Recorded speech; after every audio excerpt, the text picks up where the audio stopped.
This is Winging It, the somewhat whimsical, certainly whirring, decidedly wonky, seldom weighty, endlessly well-intentioned, and wildly witty show about music where one knows what's coming and the other doesn't. And this happens in between both proper, birds of a feather proper, to ensure you can spend anywhere from 15 to 180 minutes, worst case scenario, with us every week.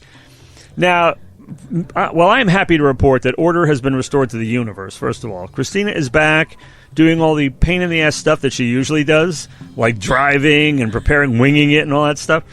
And, you know, we tried that last time. I'm sure you're all as relieved as I am.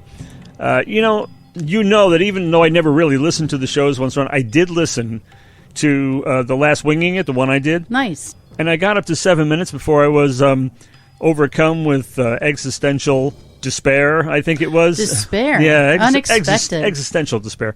So, but it wasn't that bad before that, but I'm really glad you're back at the helm. And we are hoping for better things this time. So go ahead and tell us what it's all about. Well, you know, I did a underground survey. You did it? You did one of those too? I did. And first of all, I asked them if you had sent out a survey, and they said, yeah. And I said, that's fucking brutal, right? And they said that they lied on your survey because they knew that you were more comfortable in the position you're in right now, right, where I'm doing everything. But I have to let you know, they secretly told me they would rather you do at least Winging It. That's how I think we should proceed. So I will do this week, but then I think we need to really think about what we're doing because the people have spoken. How many times do I have to tell you the people are lame? Well, are those the same motherfuckers that answered your poll? Joking with you, lovely folks. No, actually, but I'm not prepared, and I don't think I'll be next time. So tell us, what will be the subject of tonight's show? I'll certainly tell you the subject, but you have to be ready for next time. So now, the moment I've been waiting for, certainly, and of course you in your way. In absolute bovine ignorance. Of course. The big reveal is we will be talking about, can I get a drum roll, sir? I mean, I ask all the time. Lovely. Underrated albums from legendary bands. Hell yeah, my great subject. Right. Sorry for that little ejaculation there. Yeah, I was going to say. It's an unfortunately timed ejaculation. It's pretty messy. So, very interesting stuff. So, this is actually courtesy of Yardbarker. Okay, yardbarker.com. Thank you. So, very interesting. I found it interesting, and I think that you will as well. So I'd like to hear what you think. And, of course, as usual, we cannot talk about every album. There's too many albums, not enough time. All they would be doing 24/7 is listening to us if we covered every motherfucker that came through. I'm telling you, and there's so many variants of this. There's like, for example, the 25... The top 25 lousy albums by legendary bands, you know, that kind of thing. Love that stuff. I love all of it. But this is a great one. Why not, right? And we'll see if you agree, disagree, feel differently. And then, you know, of course, we will always take to the people. Quite a few spring to mind, yes. Oh, yeah, for sure. So let's take a look. So this is in chronological order. Of course, we're going to take a quick peek at this. And we're going to say, what do you say about the Magical Mystery Tour 1967, The Beatles? Underrated, overrated, or neither? I find it's actually very widely accepted. I hear nothing but good things about it. In fact, it's surprising that the almost unanimous response of people is that it's one of their very best that I always see. And it's every year or so when I listen through the entire Beatles catalog, I come up with a different favorite album. And it's very often Magical Mystery Tour. Okay. I think it's better than Sgt. Pepper. I think it's a phenomenal record. I think it is, too. I think that it is underrated, though, because I think sometimes people see the Magical Mystery Tour and Sgt. Pepper's as kind of being one and the same, and it really isn't. So I think it doesn't get its just desserts. Sgt. Pepper's Lonely Hearts Club Band gets all the press. It gets all the accolades and everything. It's great. It is. And I'm not one of those people who's like, well, we have to acknowledge how important the Beatles were in transforming this and developing that. But it's not that. It's just that it's that good music. I mean, it's simply that fantastic. It's a great record, but a lot of times Magical Mystery Tour eclipses it, in my mind, because it's just better. The songs on it are incredible. John Lennon's songs are absolutely phenomenal on Magical Mystery Tour. Well, they say the title cut is obviously one of the most recognizable, but other ones like Your Mother Should Know and The Fool on the Hill are two of the band's best deep cuts that a lot of people don't know because they don't listen, right? They don't listen to the whole album beginning to end like I think typically we do. Yeah, and those two were hits, but they weren't quite as universal hits as some of the other ones like are. I Am the Walrus. Yeah. And Blue Jay Way. But those are great McCartney songs on there. Sure. And John Lennon's got like Baby You're a Rich Man, which is one of my all-time favorites. It's a brilliant record all around. I mean, it has a tiny bit of not necessarily stellar stuff, but it's what so record doesn't have something? There are some, but it's so minor, and it's all good. It really is all good. So. Right. Nothing you'd skip, right? I mean, no. I saved that for Revolution 9. Oh, that's right. I forgot. That's right. Thank you for reminding us. That's correct. What about The Doors' Morrison Hotel, 1970? Underrated, overrated? I think it's pretty highly acclaimed. I think it's one of their more popular records. Anyway, I've always found people think that way of it, and I think so too. I think it ranks really highly on the Doors albums list. Well, I mean, it's got Touch Me on it, so I think that doesn't allow it to be, just swept under the carpet. But at the same time, I think there's so many other albums that eclipsed it. I mean, when you think about the Doors, you don't go, oh, Morrison Hotel. What do you think of when you think the Doors? What record comes to mind? Which album? It depends. It might be Soft Parade sometime. It was right. That's what I thought out of. there, Yeah, I thought that too. And that's kind of the thing too, is Soft Parade the best or worst album? Did it spawn classic rock staples like Touch Me, Tell All the People, and the underrated title cut? Yeah, I mean, on Morrison Hotel, they ditched the strings, as we know. There's no more strings from the previous record, and they went back to blues rock, right, which is what we like. And so I think people either got used to that sound and missed it and kind of were like, or they were like, fuck yeah, this is what we've been waiting for. It's like when U2 kind of went back to their roots, like their Joshua Tree roots, were like, yes, thank you, what happened, So I don't know. I think Soft Parade, I would figure that would be the one on the list of underappreciated, of underrated, right? Because it is it's the odd man out in the Doors catalog, the same as it's like their Satanic Majesty's Request or something like that. It's one of those records. It's like Hot Space or one of those things that from Queen, just people don't think of as among their better works and everything. I thought Soft Parade would be it. No, they say Morrison Hotel because they're saying from the opening second of the album with Roadhouse Blues, Peace Frog, those are two obvious that they're, it's one of the band's most underappreciated moments is what they're saying because a lot of people, when they think the Doors, they're not thinking Morrison Hotel. And if they are, they're thinking Touch Me is on a different record. They're not thinking it's on this record. So I do think they have a point of it being maybe underrated because other albums have eclipsed it. But I do think, again, if you're a Doors fan and you're not aware of Morrison Hotel or you haven't listened to it beginning to end, you just have to. Yeah, I mean, every record of theirs is like Waiting for the Sun, L.A. Woman. They're just, I don't know where you come up with that kind of stuff. I don't know either. I really don't. I sound like a fucking peace frog tonight. Listen to my throat. There's pizza. We went out to this restaurant. It's like California. It's like 90 sweltering heat wave in the day. Crazy. And now it's like 55 outside. Yeah, what's up with that? And, we're in this pizza place, and they had the air conditioning on from, like, the Sahara, like 110 degrees, and absolutely froze us out. It was terrible. It wasn't bad in the beginning. Apologize for my voice. As the sun went down, it was like, wait a minute, can you turn it up from, like, 50 to maybe, So you're going to like this one. Goat's Head Soup, 1973, Rolling Stones. Word to your mother on that one. A lot of people so dismissive of this masterpiece that I've talked about at length on the show many times. And I converted to Christina to Goat's Head Soup.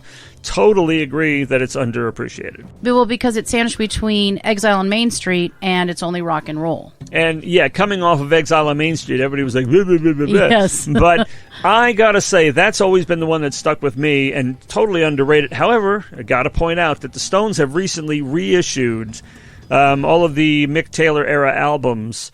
And when they got to Goat's Head Soup, it's a double. It's 2 CDs. It's got a bunch of bonus tracks. One with Jimmy Page on it. So it's that is the world is waking up to that simply was a classic. Historically, yes, it is underrated. Yeah. I mean, everybody knows Angie, right? Yeah, that's the one. That's the one. I mean, most people don't remember Do Heartbreaker and Star, right? They don't remember that, but they go Angie, and again, I think they assume it's on a different album. Oh, it's what's it on that? It's on that one album. whether they think it's Exile on Main Street, it's Only Rock and Roll, whatever it is, they don't think it's on this one. They don't even think Goat's Head Soup. And I think that's really sad because I had never even heard of the album till you introduced it to me. And I'm like, God, he loves it so much. I've got to listen to it. And it's definitely my favorite stuff I've ever heard by the Stones. I mean, the average person who doesn't know that record, Dancing with Mr. D, they're going to say, "Oh, I never heard that song before." Right. I'll tell you, we were talking about the Stones last time. We were talking about greatest opening lines and how they had a real knack for that. They did. Down in the graveyard where we have our trysts, the air smells sweet, the air smells sick. Come on, that's one hell of a pair of opening lines for you. I agree. Yeah. Totally agree.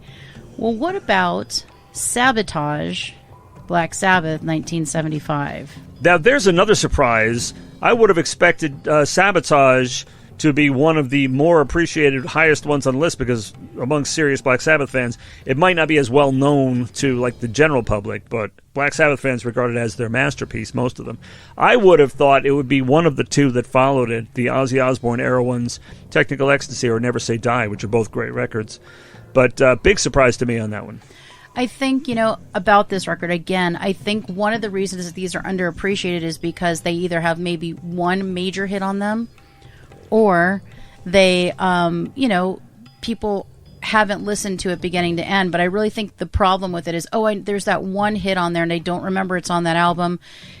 Or they heard it once and then they heard the other stuff and they're like, it doesn't sound exactly like that or whatever. I feel like it's missing.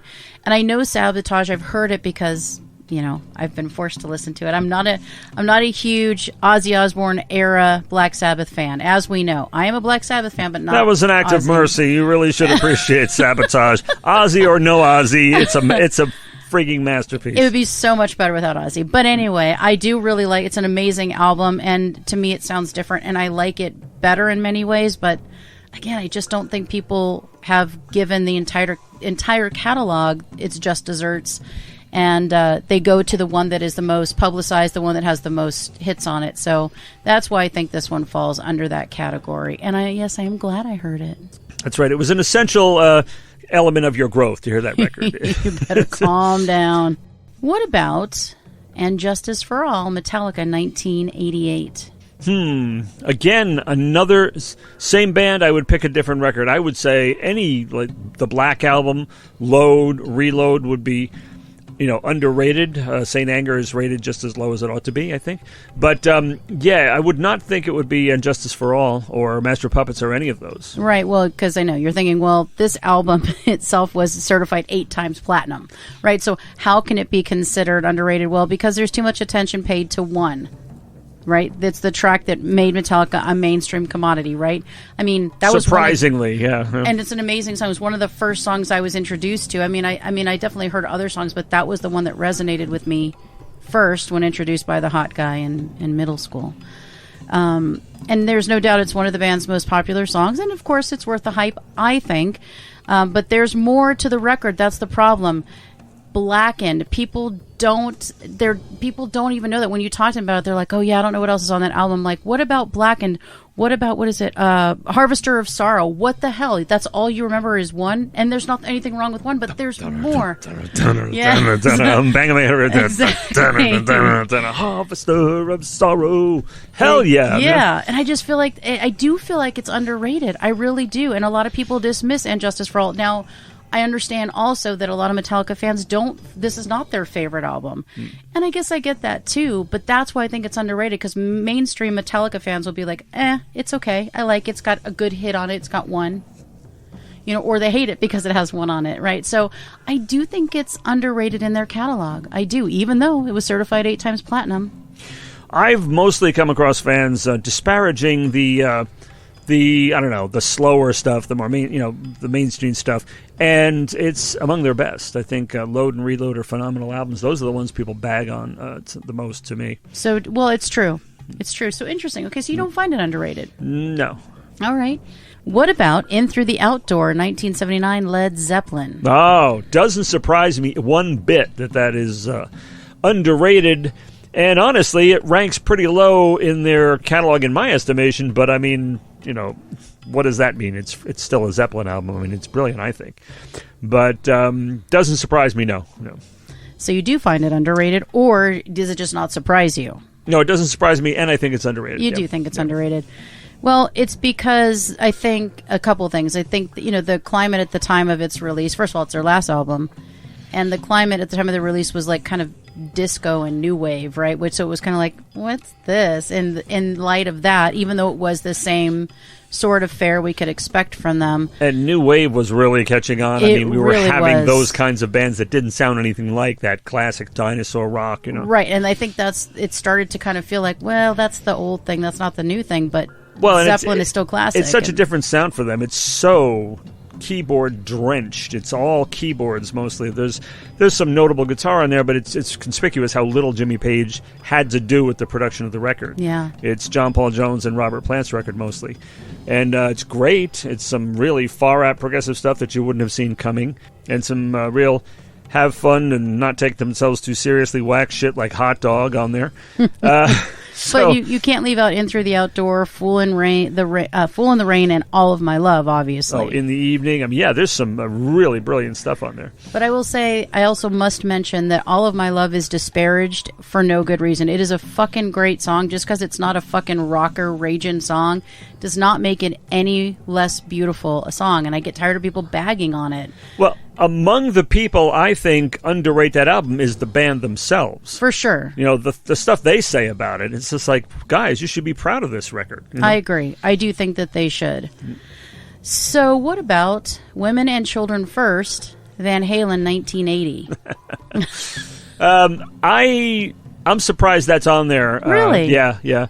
I would have thought it would have been one of the lesser appreciated ones would be like Diver Down, maybe. But they had Van Halen and Van Halen 2, which just like came out swinging, and they were like, people were like, oh, well. Yeah, well, they really started to, just like this was like their sheer heart attack moment. They really started to laterally kind of evolve. And I think some fans did not relate to that. And that only spawned one single. And what was that? Well, I know, and The Cradle Will Rock got a lot of play. Did that count correct. as a single, or was I just listening to good stations? Nope, that counted as a single. Nice. There's Everybody Wants Some and Romeo Delight, which also help. Then there's Fair Warning and Diver Down albums before the group became one of the biggest bands in the world, of course, with 1984. Yep. So I do think it's probably pretty underrated just because of the two that came before it. It kind of maybe eclipsed this album, and maybe people didn't give it its just dessert. So I do find it underrated, sadly. So if you haven't heard it, folks, and you like Van Halen at all, I would give it a listen. It is definitely worth your time. All right, so this one I'm going to defer completely to you. I will have little to nothing to add to this. And I think you might know the band that I'm about to talk about. What about Face Dances, The Who, 1981? Well, this is at least the band doesn't bag on this one as much as everybody else. They bagged on It's Hard, the next album, which is also quite fine. Now, Face Dances, I can understand it not being terribly overseen because the sound had really changed. Because they now had Kenny Jones on drums. Right, no Keith Moon. No Keith Moon anymore. And Jones did not play like Keith Moon. He's a great drummer, but he did not play at all like Keith Moon, and Pete Townsend was writing songs that suited Kenny Jones perfectly. I heard Roger Daltrey was not particularly fond of this change in the group, but of course Keith Moon's dead. They could have found another Keith Moon easily, I'm sure. Right, sure. But they went with Kenny Jones of the Faces and put out this album, which really wasn't that notably different from any previous Who album. I mean, it had pop. The Who always had the Pooh. The Who. I see. I like it. Yeah, now you get it. Pop the Pooh. Oh, silly old Pooh Bear. There in the 100-acre wood. Where's Christopher Robin? The Pooh had always been a pop group. They'd always had pop singles. I mean, they were putting out, I Can't Explain, and The Kids Are All Right from the beginning, so it didn't. Nothing on Face Dances should have alarmed anybody, but I know it was not terribly well received, and I think unfairly. So I would rank that one, and probably It's Hard next, for ones the band just simply could not relate to. Well, and I think, again, when you bring a group back after probably, their audience and maybe even to some degree the band thinks, okay, well this group is dead because we've lost Keith Moon, and Keith Moon is a key part of this band. I wonder if that's part of the reason. I mean, they're already prejudiced against this album because Keith Moon's not on it, even though he can't be. It doesn't matter. Is it really The Who anymore, right? There's that question that people ask. It's the same thing with Yes. Well, can Yes be Yes without John Anderson? Okay, he's in another band, but now Chris Squire's gone. It's not Yes anymore without Squire. So, yes, they went on and did stuff. Yes, they went on and did other albums. Who then, oh shit, that's getting crazy up in here. But should they have? Is it really Yes? It's just the same thing. Is it really The Who? So I think that was probably part of it. But highlights of the record obviously include Better You Bet and Another Tricky Day. But people say, it's time well spent to listen to this album if you're a Who fan. Let me just say that. Yeah, I mean, Another Tricky Day, for example, would fit perfectly well on Who Are You or Who by Numbers or any of those recent Who albums with Keith Moon. So I think it was just the fans were not prepared for that. Was it still The Who? I would say sure, of course. As long as, honestly, and that question would be revised yet again when John Entwistle died. Correct. But is it still The Who? Of course, they are still performing today under the name The Who, Pete Townsend and Roger Daltrey, and that's Who enough for me because Pete writes the songs and Roger sings them, except for the ones that John Entwistle wrote. So to me, it's still The Who, and they still use that name. But Led Zeppelin, on the other hand, never recorded again under that name, except for the live album, after John Bonham, because they considered him that vital to the band, and I totally understand that. Well, do you miss Keith Moon? No, I didn't mind Keith Moon not being there. Okay. No. I was just wondering, because some people are very fiercely like, if it's Keith Moon or nothing, and maybe that's why you appreciated that album more than some others. I think Kenny Jones was inevitable. These guys are 78 and they're still doing this shit, so true. I don't know. I think Keith would have quit a long time before now anyway. And I think that's true as well. So that is all we have for today because this is Winging It and it is a short show. So hopefully that was fun and we kind of shared some of your favorites, David, and maybe some of your least favorites, who knows. And for all you out there, hopefully we've hit on some or all of the bands that you like and some or all of the albums you consider to be underrated. Now, of course, there are more. And if you have any other ones that you want to share with us or you want us to highlight, let us know at bofonair@gmail.com. Dinosaurs unite. If you knew all those records, rock on, my dinosaur brothers. Well, if you knew and liked all those records, I knew them. I just didn't like all of them. So anyway. Shocking. What? What, Christina? What? Well, now that we have exhausted this topic, or at least as insofar as I'm willing to go, that only leaves for you to say, let's fly this coop.